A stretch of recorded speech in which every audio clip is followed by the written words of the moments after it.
Mahesh Babu the most prestigious director SS రాజమౌళితో movie తీస్తున్న సంగతి మనకు తెలిసిందే.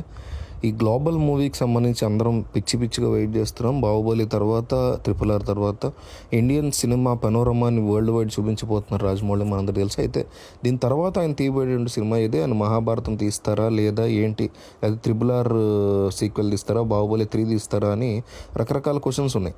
ఆయన ఇప్పటికీ దీని మీద క్లారిటీ ఇచ్చారు. RRR 2 తీస్తాను కానీ నా దర్శకత్వ పర్యవేక్షణ ఉంటుంది తప్ప నేను దానికి డైరెక్టర్ని కాదు అని ఆల్రెడీ దానికి సంబంధించిన క్లారిటీ ఇచ్చేశారు. సో అలాగే మహేష్ బాబు సినిమా కూడా లెంత్ పెంచారు. మామూలుగా అయితే అది ఫస్ట్ ఒక 2 పార్ట్లకు సంబంధించిన ఫస్ట్ అనుకున్నారు, కానీ లెంత్ పెంచి దాన్ని ఒక పార్ట్గానే తీసేస్తున్నారు. సెకండ్ పార్ట్ 2 పార్ట్స్ అనుకున్న సినిమాని ఇప్పుడు మహేష్ బాబు రాజమౌళి మూవీ ఒక పార్ట్గానే తీసేస్తున్నారు లెంత్ పెంచి. ఒకే సినిమా కింద ఎక్కువ డ్యూరేషన్లో సినిమా రాబోతుంది అది.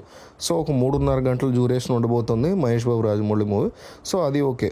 ఇక ఆ సినిమా తర్వాత కన్ఫామ్గా రాజమౌళి మహాభారతం మీద కాన్సన్ట్రేషన్ చేయబోతున్నారు.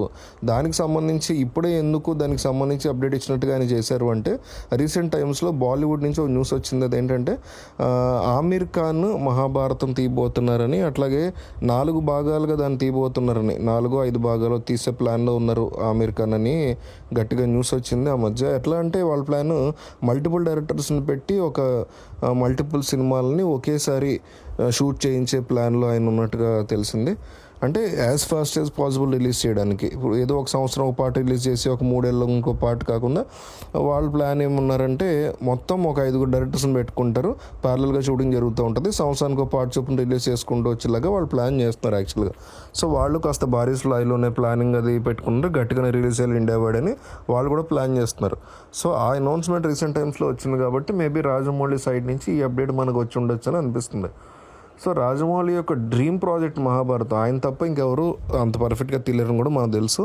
తీయగలితే ఇంకా నాగేశ్వరం తీయొచ్చేమో, అది కూడా విత్ కొలాబరేషన్ ఆఫ్ రాజమౌళి అయి ఉండొచ్చు.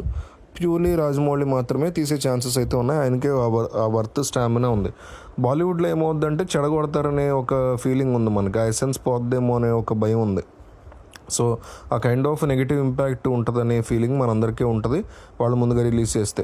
సో మనకు వేరే ఆప్షన్ లేదు, ఎందుకంటే వాళ్ళు ఎప్పటి నుంచి నడుస్తున్న డిస్కషన్ ఇప్పుడు త్వరలో అది స్టార్ట్ అయ్యే పరిస్థితి కనిపిస్తుంది. So Rajamouli next Mahesh Babu cinema తర్వాత మహాభారతం తీయబోతున్నారు. అది షాట్, నో డౌట్ అనమాట, అది కన్ఫర్మ్.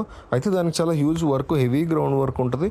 రాజమౌళి చెప్తున్న ఇంకో పాయింట్ ఏంటంటే, ఆయన ఒకప్పుడు చెప్పారు యాక్చువల్గా ఈ పాయింట్, అదేంటంటే నేను పెద్ద స్టార్స్తో చేయను ఈ మహాభారత సినిమా చేస్తే, ఎందుకంటే ఇప్పుడు ఒక 4 భాగాలుగా ఈ సినిమాని తీస్తున్నాం అనుకుంటే అరౌండ్ ఒక 6 to 7 సంవత్సరాల పాటు టైం కేటాయించాల్సి ఉంటుంది మొత్తం ఆ టైం అంతా కూడా.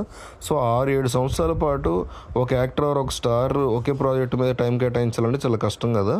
సో డెఫినెట్గా నేను మహాభారత తీసినప్పుడు పెద్ద స్టార్స్ని తీసుకోను, చిన్న యాక్టర్స్ని తీసుకుని వాళ్ళని స్టార్స్గా చేసుకుంటే బెటర్ కదా, ఇలాంటి సినిమాలతో ఎంత టైం కావాల్సి ఉంటుంది కదా అని ఆయన అప్పట్లో మెన్షన్ చేశారు. బట్ నాని ఉంటారని చెప్పారు. అలాగే రాజమౌళి మహాభారతం తీసే టైంకి డెఫినెట్లీ నాని ఇంకా పెద్ద స్టార్ అయ్యే పరిస్థితి ఉంటుంది, ఇంకా పెద్ద పొజిషన్కి వెళ్తారు, అది క్లారిటీ ఉంది. బట్ ఏంటంటే ఇవన్నీ కూడా అనుకుంటూ ఉండొచ్చు, రాజమౌళి ఇట్లా యంగ్ స్టార్స్ని, న్యూ జనరేషన్ యాక్టర్స్ని, కొత్త యాక్టర్స్ని తీసుకుని అలా వెళ్దాం అని అనుకుంటూ ఉండొచ్చు. కానీ end of the day business ఆస్పెక్ట్లోకి వచ్చేసరికి ప్రొడ్యూసర్స్ ఖచ్చితంగా పెద్ద స్టార్స్ అవసరం అవుతారని గ్యారంటీ చెప్తారు.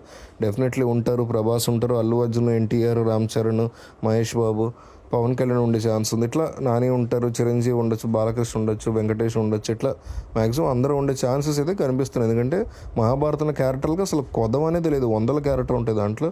సో మెయిన్ క్యారెక్టర్స్ ఈజీగా 20 ఉంటాయి. సో అన్నిట్లో కూడా ఆబ్వియస్లీ చాలా హ్యూజ్ లెవెల్లో ఉంటాయి కాబట్టి పెద్ద యాక్టర్స్ని తీసుకుంటారు. ఇంకా అన్ని క్యారెక్టర్స్ని గట్టిగా టచ్ చేస్తారని కూడా అనుకోవట్లేదు మనం. ఇప్పుడు ఏంటంటే ఇప్పుడు రకరకాల క్యారెక్టర్స్ ఉంటాయి, అశ్వత్థామ దగ్గర నుంచి అనేక క్యారెక్టర్లు, భీష్ముడు, దుర్యోధనుడు, పాండవులు, కుంతీదేవి కావచ్చు, ధర్మరాజు కావచ్చు, ఇట్లా రకరకాల క్యారెక్టర్స్ అన్నీ ఉంటాయి, పాండురాజు, సో కౌరవులు, ఇట్లా చాలామంది ఉంటారు. సో మెయిన్ యాక్టర్స్నే చాలామంది ఉంటారు, భీష్ముడు కావచ్చు, శకుని కావచ్చు, చాలా క్యారెక్టర్స్ ఉంటాయి మహాభారతం. సో ఇన్ని పాత్రలకు డెఫినెట్ పెద్ద యాక్టర్స్ ఉంటేనే ఆ థియేట్రికల్ పుల్ ఉంటుంది అనేది మనం గెస్ చేయొచ్చు. రాజమౌళి తీస్తున్నారంటే మహాభారతం చూడడానికి వస్తారు, కానీ పెద్ద యాక్టర్స్ ఉంటేనే ఆ థియేట్రికల్ పుల్ ఉంటుందని మనకి క్లియర్గా అనిపిస్తుంది. సో రీసెంట్గా ఆయన తన ప్రెస్ మీట్లో ఇండైరెక్ట్గా దీని గురించి ఆయన చెప్పడం అనేది చాలా హ్యాపీ అనిపించింది.